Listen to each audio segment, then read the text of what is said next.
Hey, what's happening? What's going on, everybody? In today's video, I'm going to be recapping the trades that I took during this morning's trading session. If you didn't know, I live stream my trades every morning on this channel, Monday through Friday at 8:20 a.m. Central Time, which is basically market open. So let's go ahead and dive into the trades that I took. I only took 4 trades today in this session. I traded from 8:30 through 10 o'clock Central, and all the trades were actually very fast. So I took 4 trades.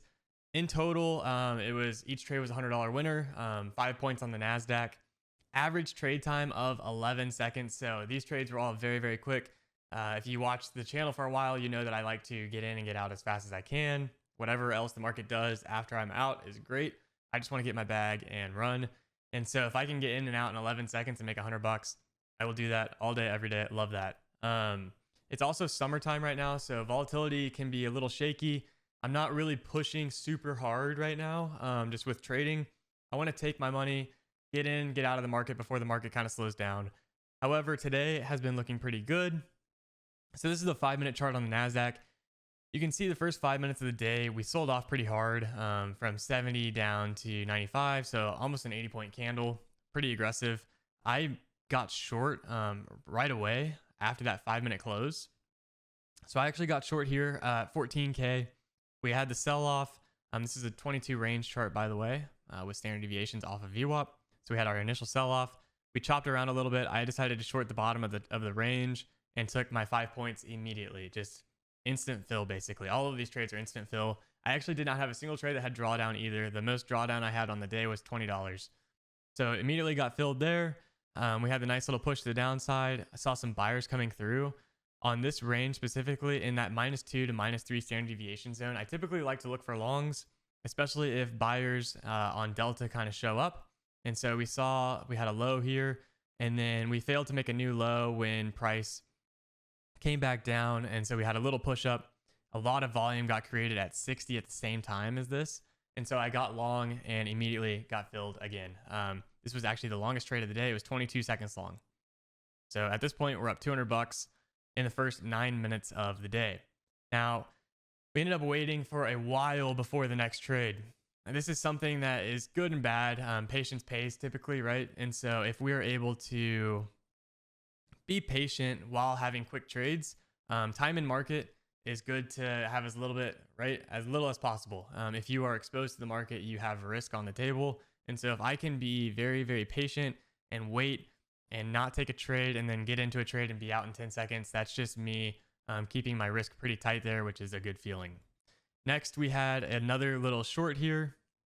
So if we look at the 5 minutes, it's a little easier to see than 22 range. We had our first sell-off.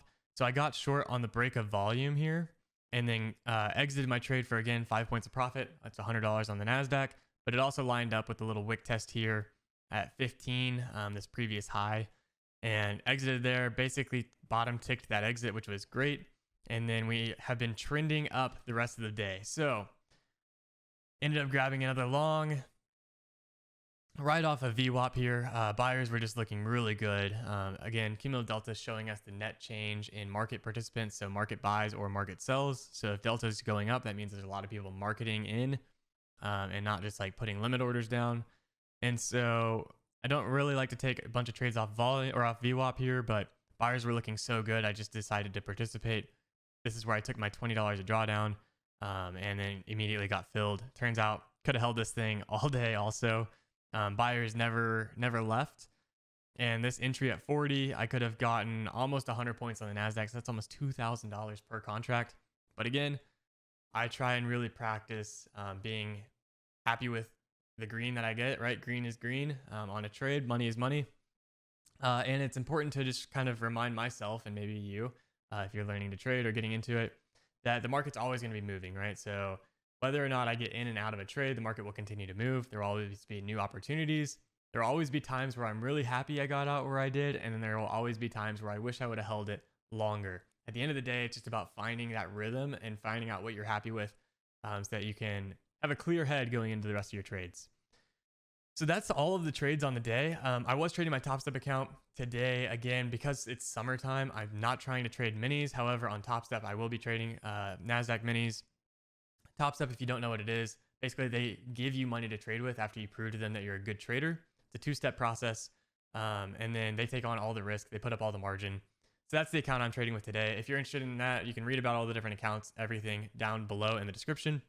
And I will see you the next live trading day, whether it's Monday through Friday, whatever day it is. I'll see you in the live stream. Have a great rest of your day. I'll see you next time. Peace.